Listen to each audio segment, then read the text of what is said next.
Float. Enchanted Horse Retold. A tale in the Romance, a Medieval Fairytale series. Written by Demelza, Carlton. Autonarrated by AI Charlotte from Google. 1. "Don't mess this up," Godfrey muttered, as if being stern with himself could stop the inevitable. Easier to stop the waves carrying his boat to Lord Sebastiano's door, or to command the gondolier to plant his pole so as to resist the tide. A stealthy glance at the gondolier confirmed Godfrey's fears. The man thought him mad, talking to himself. The boat turned into one of Rialto's numerous identical canals, weaving through the maze as if by magic, until they stopped at a dock that looked no different to the others they'd passed. "Palazzo Ziano," the gondolier said, offering his hand to Godfrey like his passenger was some fine lady. Godfrey choked out a laugh and stepped from the boat to the dock without the boatman's assistance. A few coins changed hands and the gondolier poled away, disappearing around a corner before Godfrey could reconsider and call him back. Godfrey eyed the double doors before him. Paint peeled at the bottom, where the wood had swelled in response to the endless stroking of the waves that even now threatened to lick tantalizingly at his feet. He rapped on the timber with more confidence than he felt, fueled by desperation to keep his feet dry until he'd at least met with Lord Sebastiano. The door opened inward, and a servant bowed him inside the cavernous space that evidently served as a warehouse for whatever Sebastiano traded in, when he wasn't transporting things for people. "I think I've come to the wrong place," Godfrey said. "You see, I'm in Rialto to see Lord Sebastiano about a cargo his ships were to carry here from the Holy Land. He invited me to visit him at home, but this evidently wasn't it. Perhaps the boatman had decided a mere baron's youngest son was not worthy to enter the home of one of the city's patricians." "Up the stairs." "What name shall I tell the master?" the servant asked. Godfrey's eyes adjusted to the gloom. The wide staircase before him led to a more lordly entrance on the level above. Perhaps he was in the right place after all. "Godfrey. My father, the Baron of Marischal, sent me. If you will follow me, Master Godfrey." Up the stairs and into the house proper, Godfrey's fears fluttered about inside his chest. He didn't want to open his mouth for fear they'd fly out. "Master Godfrey, the Baron of Marischal's son," the servant boomed, then stood aside to let Godfrey pass into the room. Lord Sebastiano rose and moved around his desk to clasp Godfrey's hands in his. "Master Godfrey, it is a pleasure to meet you. Your uncle Eustace speaks well of you. He says you work magic with horses." Godfrey hadn't seen Uncle Eustace in more than 10 years, so how he could know such a thing? Perhaps his father had sent him a letter. Yes, of course. A letter saying Godfrey would be collecting this shipment of horses. "A pity you do not have the same power over ships. The convoy you are here for is a week overdue. It is likely nothing, but many cities along the coast have fallen to the Seljuks in the last few years. It would be ill luck indeed if they have attacked my ships." Sebastiano patted Godfrey's hand before releasing him. "But it is a fool indeed who would attack such a well-armed convoy. Your horses will arrive safely, you'll see, and you'll have them home in time for Easter. Which reminds me, it is Carnevale this week, the final week of feasting before we fast. You must dine with us tonight." Godfrey looked up to meet Sebastiano's expectant eyes. The invitation was no mere courtesy, the patrician wanted an answer. "I'd be honored and delighted," he managed to say. Sebastiano smiled. "Good. You have caught me at a good time.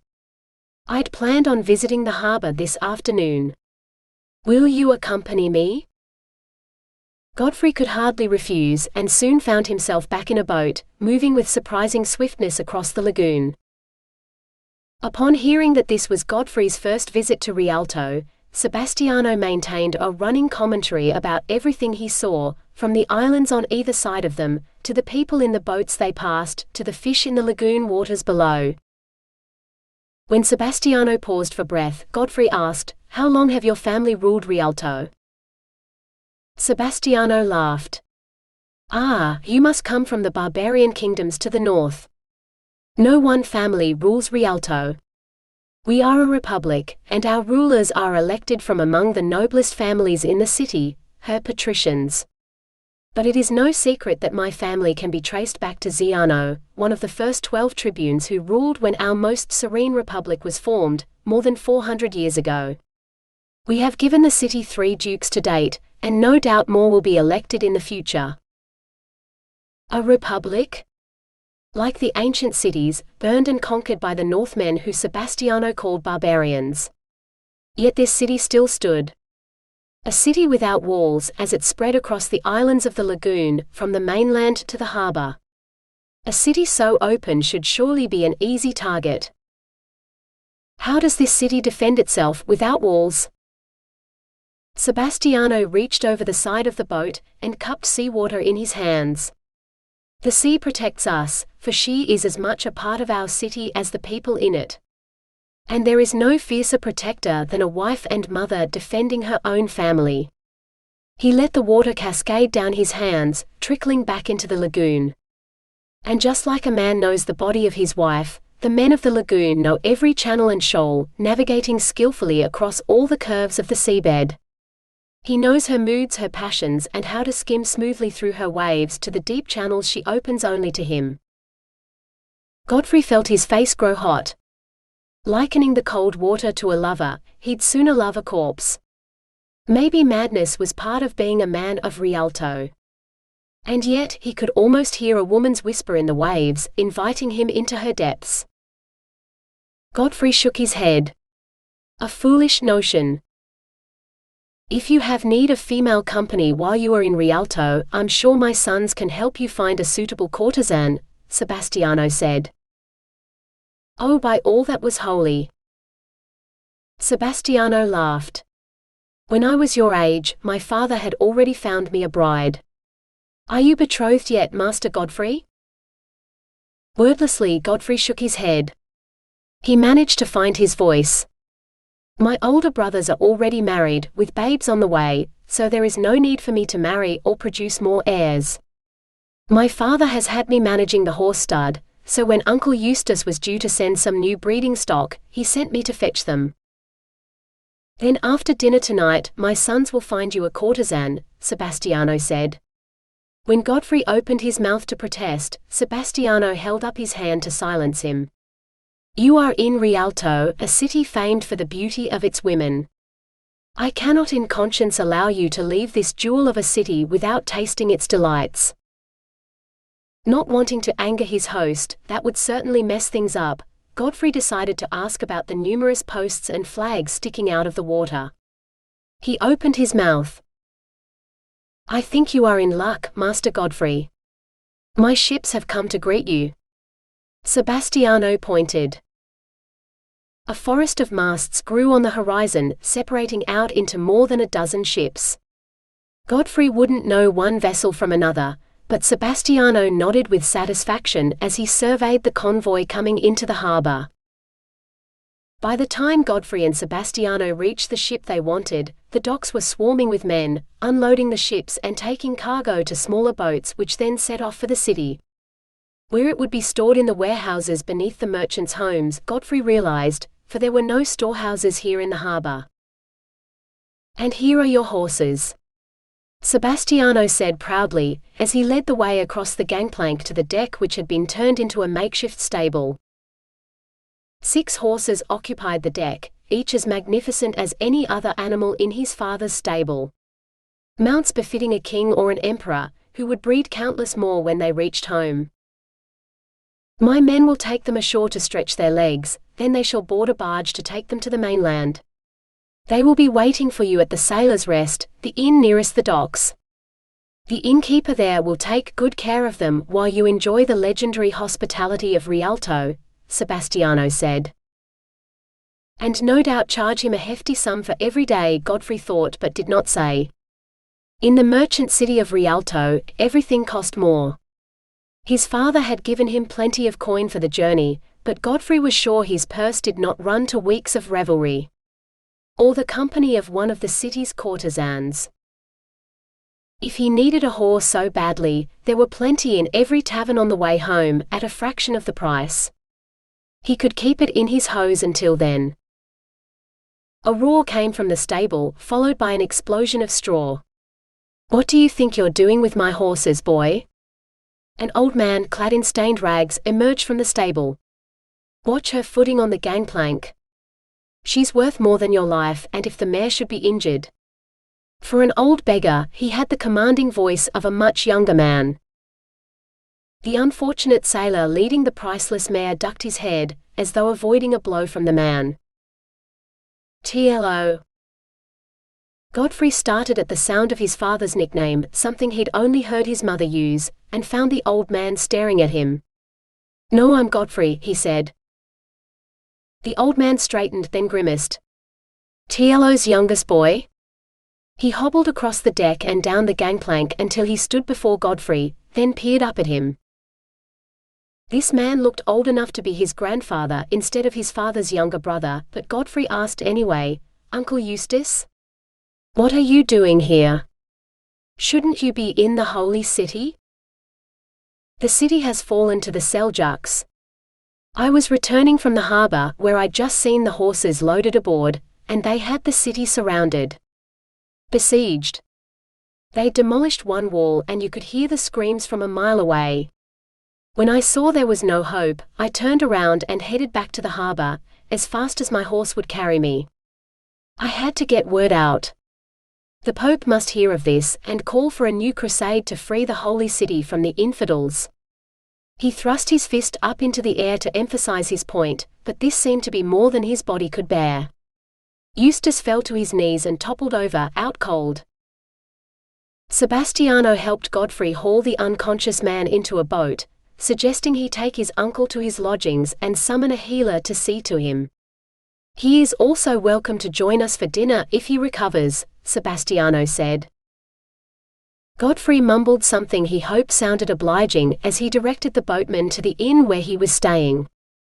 The breeze had picked up, whipping the lagoon into small savage waves that soon woke Eustace. Godfrey could get no sense out of him, aside from a lengthy account of the state of the holy city. Men, women and children, chained up and sold into slavery or slaughtered if they put up the slightest resistance. Oh, but not the women. Any woman who resisted was taken to entertain the soldiers, until they tired of her and left her lying in a pool of her own blood on the ground.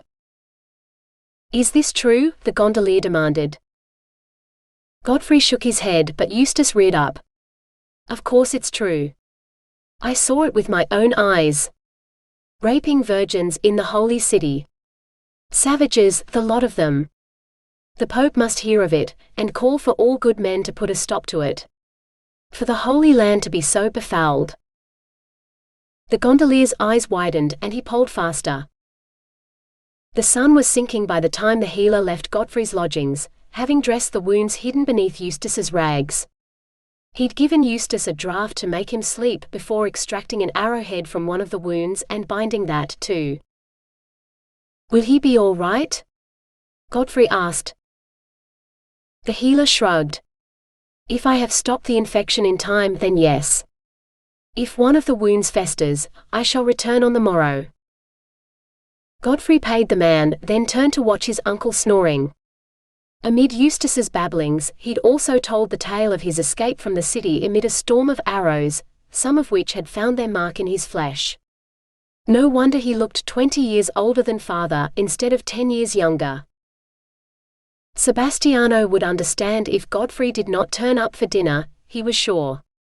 The patrician would accept his apologies. But that meant staying here, watching his uncle sleep, and worrying that he might not wake. Better that Godfrey go out for a while and return when his uncle woke. Godfrey dressed in clean garb, then summoned a boatman to take him to Palazzo Ziano for the second time that day. He barely noticed the journey this time.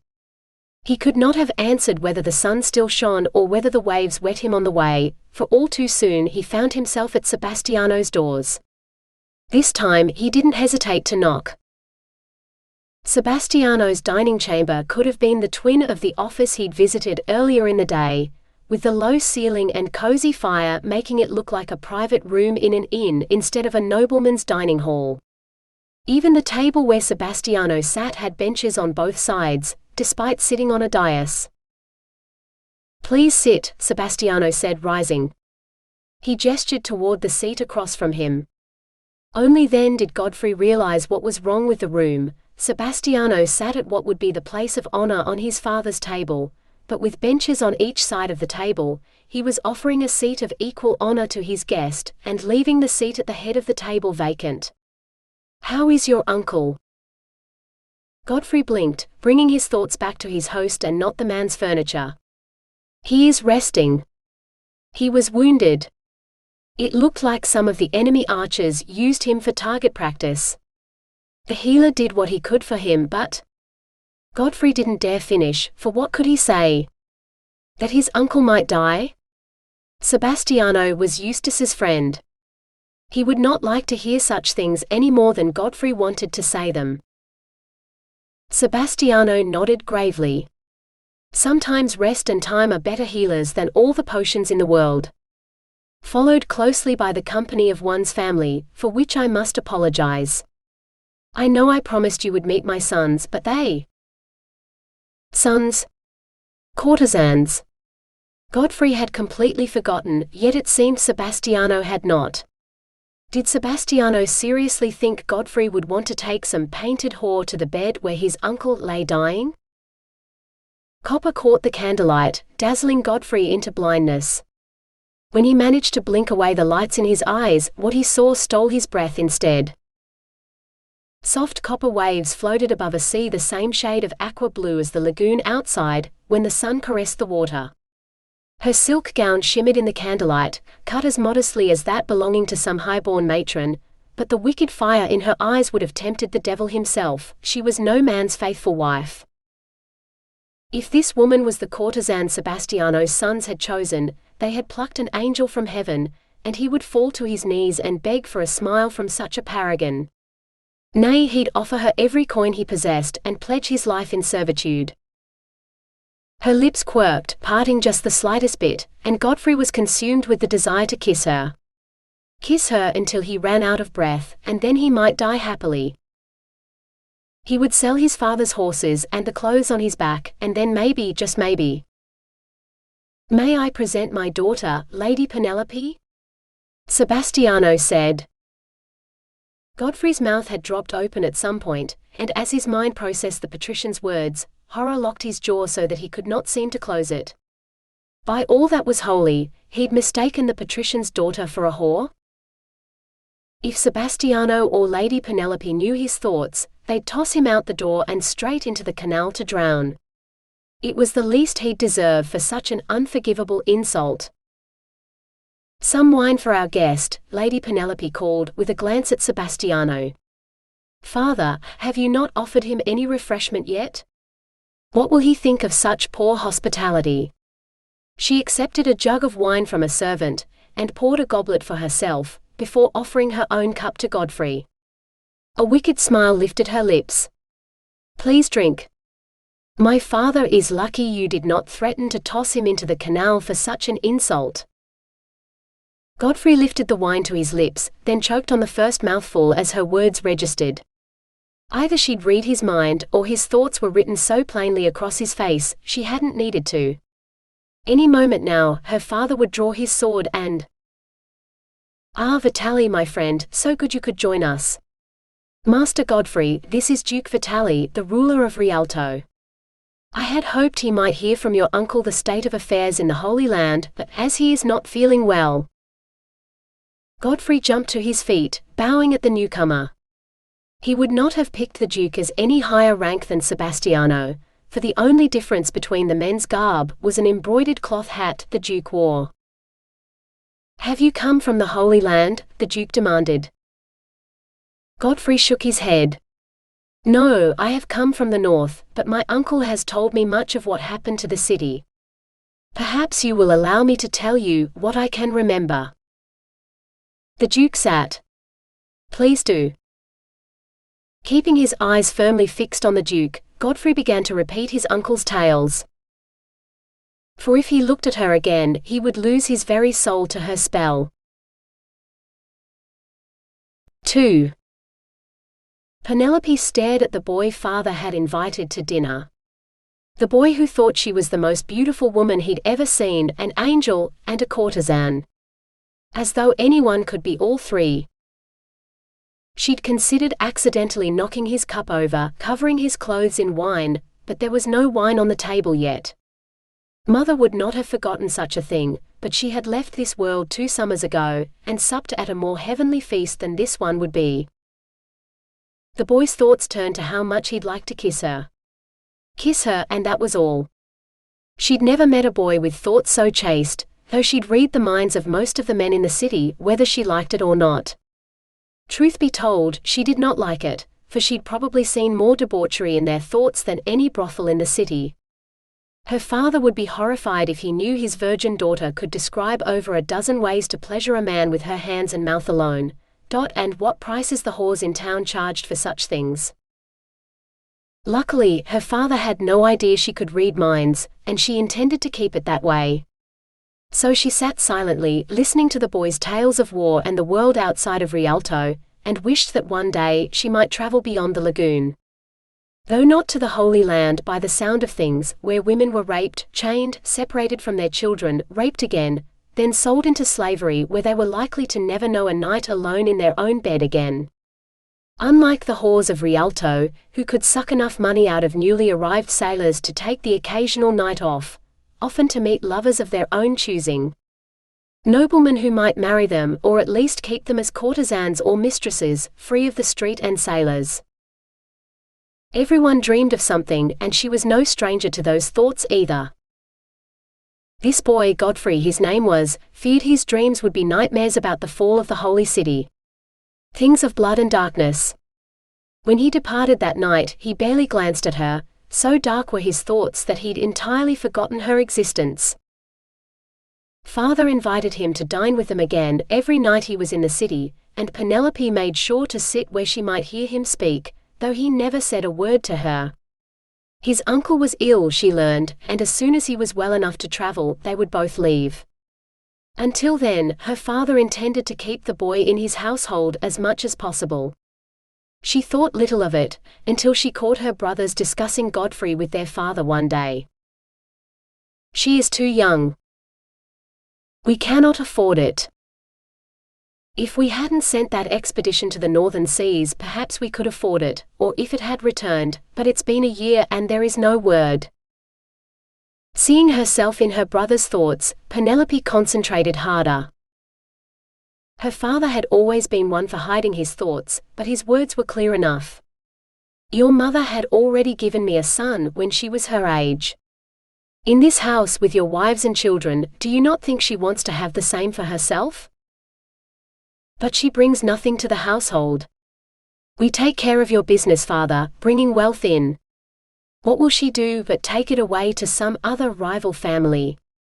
That was Pietro, the youngest of her brothers. He'd married a 30-year-old widow he could not stand the sight of, for the size of her dowry alone. She suspected he'd rather stick his manhood into a bag of gold and get his pleasure that way, than go anywhere near his wife. Domenico was the oldest and most reasonable, so it was no surprise to hear him say, "Perhaps a widower without an heir, someone who has more need of a young, fertile wife than any kind of dowry." "No. I will not send Penelope into a miserable marriage, where she will be widowed young." "Perhaps you should ask Penelope who she wants to marry," also suggested, trying hard not to laugh. "If she has a particular old man in mind, maybe she won't be miserable. She spends all her time weaving and sewing. Maybe a wool merchant or one who sells silk, or a lace merchant, where she can learn to make Rialto's finest lace for pure profit, just like in the stories." He liked to stir up trouble, tossing out the idea more to see father's reaction than anything else, but there was a tiny grain of hope that father might accept his idea. Sending a convoy north had been his idea, and the loss gnawed at him. "Enough," father said. "I will choose who Penelope marries, not any of you. Whether she marries another patrician or some patrician's son or even some foreign nobleman, the decision is mine to make." Penelope had long ago come to terms with this, though she'd raged against it as a child. Now she was more interested in her father's thoughts, in which she could see a clear picture of Godfrey. He was the foreign nobleman he had in mind. That night at dinner, she watched Godfrey, and was surprised to see how many times he gazed at her before looking away again. But he was less successful at turning his thoughts away from her. In fact, he thought about her with such ardor it was enough to warm her cheeks, though his thoughts never strayed to anything more passionate than a kiss. And the more he thought about kissing her, the more she warmed to the idea. She retired early that night, but she could not sleep. Was father seriously considering marrying her to that boy? She had to admit, she liked him better than most of the other men she'd met, but not to the point of passion or love. Her brothers and even her father might scoff at such a notion, but she'd read the thoughts of enough people to know there were love matches and marriages where passion played a big part. They were rare, true, but not unknown. She'd tasted Godfrey's eager desire for her, so why could she not arouse the same passion in herself at the thought of him? When the next day dawned, she resolved to find her father and ask him whether he meant to marry her to Godfrey. But she slept late, and by the time she made her way to the dining chamber, her father and brothers had gone, leaving her to break her fast alone. Servants brought her bread, oil and fruit.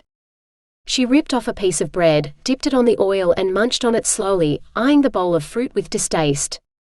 It looked like last year's peaches swimming in honey, much too sweet for her taste. No, she longed for the first spring peaches, fresh picked from the tree, and summer berries so bursting with juice they stained her fingers, but this winter didn't seem to want to end. "Do we have any oranges?" she asked. Silence greeted her. The servants had all gone to do whatever duties they normally did, this late in the morning. She sighed. Her brothers' wives would have just repeated the question louder until a servant produced what the woman wanted, but Penelope had grown up in this house with these servants, and most of them still saw her as a child. A child who had been in trouble many more times for climbing the trees in the orchard than for raising her voice. She stopped to wrap a cloak around her shoulders from the hook by the door, before heading outside into the garden. Frost rimmed the trees, making her wish she'd grabbed gloves as well, but that would only take longer. She wanted oranges now, not later. Penelope surveyed the trees, but there was no low-hanging fruit today. No, all the ripe oranges were higher up, where the sun kissed them. Ah, she could do with a little sun too. And it wasn't like anyone was watching. She found a ladder frozen to one of the tree trunks, but didn't have the strength to pry it free, so she climbed it instead, stepping into the canopy as easily as she would if it was the landing at the top of the stairs. It had been years since she'd climbed trees, but she hadn't forgotten. She tested each branch before putting her weight on it, reaching higher and higher until she found a clump of oranges as red as the sun. She twisted them free and stuffed the cold globes into the pockets of her cloak, until she could not carry any more. Then she made her way down to the ground again. "Is no one home?" "He demands to see the master." "Lord Sebastiano and his sons are at the ducal palace, and the wives are all visiting their families today." "What about Lady Penelope?" "I brought her breakfast in the dining room myself, but now she's nowhere to be found."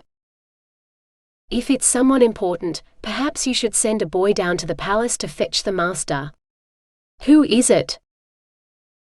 "That boy who has dined here all week, making moon eyes at Lady Penelope. Godroy or some barbarous northern name like it."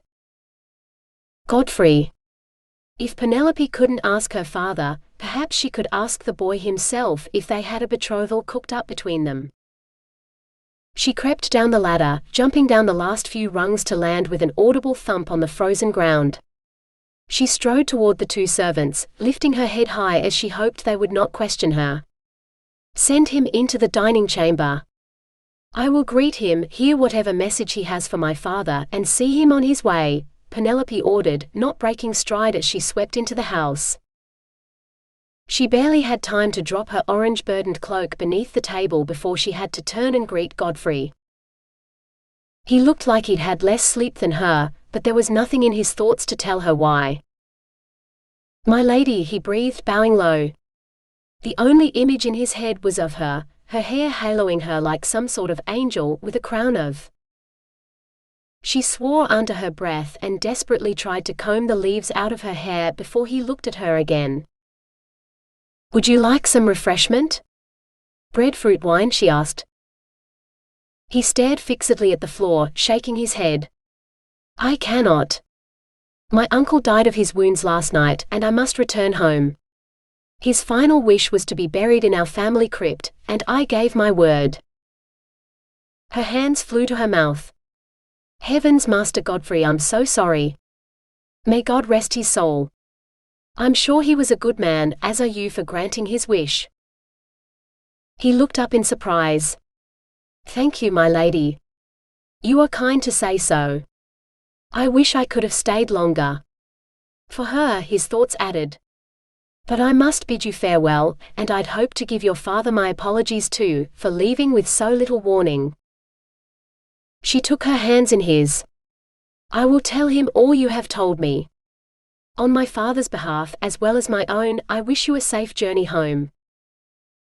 "Thank you.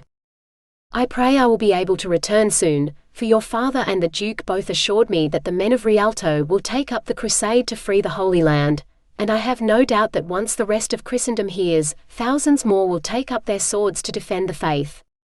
When the trade routes open again, I shall return." He lifted her hands to his lips and kissed them. Her skin tingled as though his lips burned her, and yet she did not want to pull away. Nor did he. He wanted to take her with him, had intended to ask her father for her hand. But now he was in mourning for his uncle, he could not. Could she marry this man she barely knew? If he'd asked for her today, could she have borne sharing a bed with him? There was one way to find out. She wet her lips, marching forward to close the distance between them. Godfrey dropped her hands and backed away, but she followed, backing him up against the wall. Now or never. She seized his shoulders and kissed him. Though she'd experienced 1,000 kisses in the thoughts of others, this was the first one that had touched her lips. Clumsy at first, for he was as inexperienced as she, but not for long. Passion took over, and she wasn't sure if it was his or hers, rushing through her like flames as her body pressed against his and they kissed again. He was all lean and hard, in all the right places, but his touch was gentle as he pulled her close and deepened the kiss. Images of ships and armies crowded her mind, thoughts that had nothing to do with her or Godfrey, as someone else approached the dining chamber. Her father and brothers.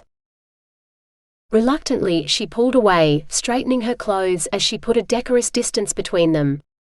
Godfrey might want to marry her, and he kissed like the very devil himself, but her father had not agreed to a betrothal yet. But she would. He had only to ask. Godfrey heard the approaching voices and his confused expression vanished, to be replaced by calm composure. When her father entered the room, Godfrey bowed and took his leave. He shot one meaningful glance at Penelope, who heard his vow to return for her as surely as if he'd spoken the words aloud, before he departed. Penelope forced out a smile. So what did the Duke have to say? Are we to save the Holy Land? Father sighed heavily. He will raise an army and a fleet to carry them. They will depart in the spring. She ignored the doubts shadowing his thoughts. Then Duke Vitali will free them all by the summer, and Master Godfrey will return. She tried to believe the words with all her might, but they rang hollow. With no family left here or in the Holy Land, Godfrey has no need to return. Even if the Holy City is ours again by summer, I doubt we will ever see him again. She stopped dead. But I thought you planned for me to marry him. I heard you say. Domenico choked on his ale and also laughed aloud. Pietro's brow just scrunched together like he wanted to shout at her, but didn't dare. Father shook his head. Our fortunes would have to be in a sorry state indeed before I allowed you to marry some foreign horse trader. No, you will marry a man worth of you, my little duck. But not for some time. Penelope longed for her father to be wrong, but she knew in her heart that he was not. It would be 3 years before she saw Godfrey again. 3 years that saw Duke Vitali and his grand army to their graves, and a new crusade had begun. And the world would never be the same.